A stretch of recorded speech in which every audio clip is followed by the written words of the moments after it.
अस्सलाम वालेकुम।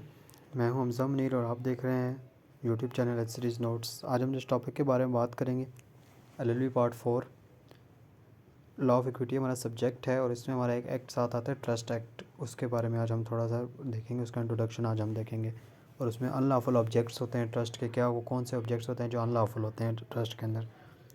The word trust means that any transfer of property person for the benefit of third party. ठीक है, अब अगर किसी बंदे को आप कोई प्रॉपर्टी ट्रांसफ़र कर देते हैं और उसको कहते हैं कि यार आपने तीसरे बंदे को बेनिफिट देना है, ठीक है, उस प्रॉपर्टी से, तो वो जो जिस बंदे को आप देते हैं वो ट्रस्टी होता है, आप ट्रस्टर होते हैं, सेटलर होते हैं, और जो होता है ना थर्ड पार्टी, वो होती है बेनिफिशरी।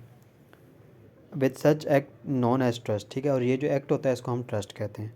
ट्रस्ट इस type of financial arrangements between the parties. ये बेसिकली फाइनेंशियल अरेंजमेंट्स होती है एक पार्टी के दरमियान, in which the trustee holds the assets of the trustor for the benefit of the third party beneficiary।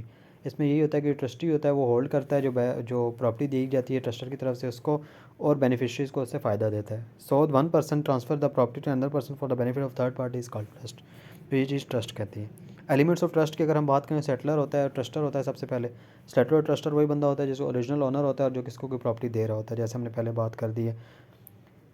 The settler and trustor creator or is the creator of the trust and the original owner of the assets to be placed and do the trust। ठीक है, जो बंदा trust करता है उसको हम ट्रस्टर कहते हैं। He is solely responsible for the setting up the parameters of the trust। और ये इसके मुताबिक ही ये क्या कहे, ये सारा कुछ होता है, क्या राइट्स होंगे, क्या ड्यूटीज़ होंगी, सारा कुछ वो बताएगा। ठीक है, the trustee every person capable of holding property may be trustee. जो भी बंदा होता है वो कैपेबल होता है कि वो प्रॉपर्टी को होल्ड कर सके, उसको हम ट्रस्टी बना but where the trust involves the exercise of discretion he can not be executed unless he is competent to contract. और जहाँ पे एक्सरसाइज होना चाहिए, जहाँ पे ऐसी एक्सरसाइज करनी है कि उसने अपने कोई ऐसे फैसले करने हैं जो डिस्क्रिशन से भी करने हैं, ठीक है, तो वहाँ पे ऐसा बंदा होना चाहिए जो कॉम्पिटेंट टू कॉन्ट्रैक्ट, मतलब मेजर होना चाहिए, माइनर नहीं होना चाहिए, डिस्क्वालीफाइड बाय लॉ वगैरह नहीं होना चाहिए। The trustee is an individual that is in the managing of the trust after the created and funded by the trustor. वो क्रिएटर होता है, फंडेड करता है, ट्रस्टर उसको फंडेड करता है। While there is an often an individual that serve as trustee and it is possible that multiple trustees, उनको multiple trustees वगैरह भी हो सकते हैं। The beneficiary is the individual that receives the benefits from the trusted property and there is no limit to number the beneficiaries a trust can have। ठीक है, अब कोई नंबर नहीं होता है कितने ट्रस्टीज हो, बेनिफिशरीज हो सकते हैं जितने मर्जी हो सकते हैं। Many living trust might have single beneficiary, और बहुत सारे ट्रस्ट होते हैं उसका कोई सिंगल बेनिफिशरी भी हो सकता है। ठीक है, every person is capable of holding the property is may be beneficiary. कोई भी बंदा है जो होल्ड कर सकता है प्रॉपर्टी को, उससे बेनिफिट ले सकता है, तो बेनिफिशरी है। ट्रस्ट प्रॉपर्टी, अब वही सब्जेक्ट मैटर होता है, वो प्रॉपर्टी जो हमारी होती है उसको हम ट्रस्ट प्रॉपर्टी कहते हैं। और trust agreement is a legal document that's outside the terms and condition. जिस डॉक्यूमेंट के अंदर हमारी टर्म्स एंड कंडीशन लिखी होती है ट्रस्ट की, उसको हम ट्रस्ट एग्रीमेंट कहते हैं। Powers and duties of the trustee all beneficiaries उसमें लिखी होती हैं। ठीक है, राइट्स लिखे होते हैं बेनिफिशरीज के।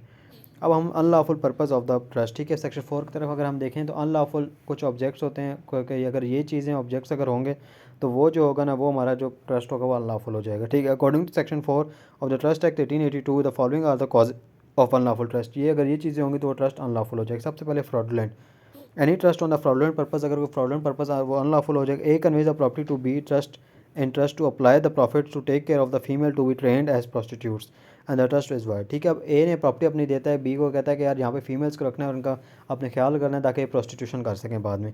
ठीक है, तो ये ट्रस्ट आपका अनलॉफुल हो जाएगा। ठीक है, अगेंस्ट पब्लिक पॉलिसी, अगर कोई ऐसा ट्रस्ट आपने बनाया जो पब्लिक पॉलिसी के खिलाफ है, जैसे कि पाकिस्तान में अगर शराब वगैरह है, trust property to be employ in carrying the smuggling business. आप यहाँ पे स्मगलिंग बिजनेस अगर आप किसी को सिखाना चाहते हैं उसमें ट्रस्ट करते हैं, तो वो भी फिर अगर and utilization of the profit और बेनिफिट ऑफ द चाइल्ड। ठीक है, उनके बेनिफिट का जो होगा ना, तो पब्लिक पॉलिसी के खिलाफ अगर आप स्मगलिंग करके कोई ट्रस्ट बनाते हैं, उसके बाद बेनिफिशरीज उसके बच्चों को बेनिफिट करते हैं, तो वो अनलॉफुल है। फॉरबिडन अगर हम बात करें, any trust which is expressly forbidden by law. ठीक है, लॉ ने उसको फॉरबिड कर दिया। ठीक है, for example a benefits is property to be the trust and employing carrying the smuggling business, से हुई हम वाली बात करके आ चुके हैं। तो ये फॉरबिडन है, लॉ ने इसको फॉरबिड कर दिया कि आपने ऐसा ट्रस्ट नहीं बनाना।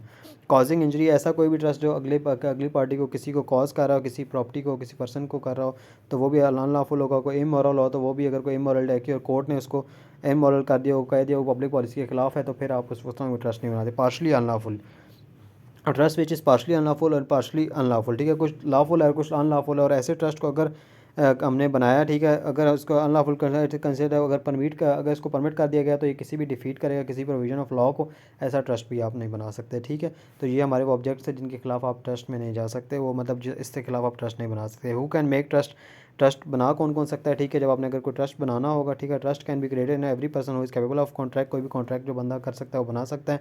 And if the trust is created for the benefit of minor then permission of the principal civil code of the original jurisdiction is needed. अगर आपने किसी बेनिफिट ऑफ माइनर के किसी बेनिफिट के लिए आपने बनाना है तो आपने पहले सिविल कोड से आपने परमिशन लेनी है। कोई बंदा मेजर होना चाहिए, साउंड माइंड होना चाहिए, सॉल्वेंट होना चाहिए, नॉट डिस्क्वालीफाइड बाय लॉ होना, फ्री कंसेंट, वही जो कॉन्ट्रैक्ट वाली हैं चीज़ें वही होनी चाहिए इसमें भी, ठीक है। क्रिएशन ऑफ ट्रस्ट, सबसे पहले ट्रस्ट आपने बनाना किस तरह, आपने क्रिएट करना है तो क्या होगा, सबसे पहले आपकी इंटेंशन होनी चाहिए इसको बनाने की, उसके पीछे कोई लॉफुल पर्पस होना चाहिए, बेनिफिशरीज होने चाहिए उस ट्रस्ट के, ट्रस्ट प्रॉपर्टी आपके पास होनी चाहिए, ठीक है, और ट्रांसफर ऑफ प्रॉपर्टी, और आपने प्रॉपर्टी अनदर ट्रांसफर आपने प्रॉपर्टी जो होती है ट्रस्टी को ट्रांसफर करनी होती है, ठीक है। Essentials and prerequisite valid trust, आपका वैलिड ट्रस्ट का कोई ट्रस्ट आपका वैलिड हो जाता है, सबसे पहले आपकी इंटेंशन, उसमें इंटेंशन होगी, उसके बाद पर्पस और ऑब्जेक्ट उसका आपके पास होगा तो वो आपका, and the second essential of the valid must be lawful इसके ऊपर trust must be lawful in purpose because trust is which unlawful, अगर अनलॉफुल होगा जैसे हम जो चीज़ें ऊपर देख के आ चुके हैं तो वाइड हो जाएगा, ठीक है। बेनिफिशरी की हम बात करें the created and benefit of beneficiaries के लिए there should be a no ambiguity in the names of beneficiaries, ठीक है, एज टू द नेम्स कोई एम्बिग्यूटी वगैरह नहीं होनी चाहिए, कोई पक्का बताना चाहिए कि ये बेनिफिशरीज हैं, ये इससे ट्रस्ट से फ़ायदा लेंगे, ठीक है। सब्जेक्ट मैटर अगर हम बात करेंगे तो सब्जेक्ट मैटर क्या होना चाहिए, subject matter is known as trust property and property as any kind movable immovable, कोई भी प्रॉपर्टी हो सकती है ट्रस्ट में, ठीक है, and that is legally transferable होनी चाहिए, एंड सब्जेक्ट टू ट्रस्ट, ठीक है, सब्जेक्ट हो सकती है ट्रस्ट का। Subject matter of the trust may be the property और ट्रांसफरेबल टू बेनिफिशरी, ठीक है, कोई प्रॉपर्टी होती है जो ट्रांसफर की जा सकती है, बेनिफिशरी को ट्रांसफरेबल होनी चाहिए, ट्रस्टी को या बेनिफिशरी को आप ट्रांसफर कर सकते हो। Thank you very much.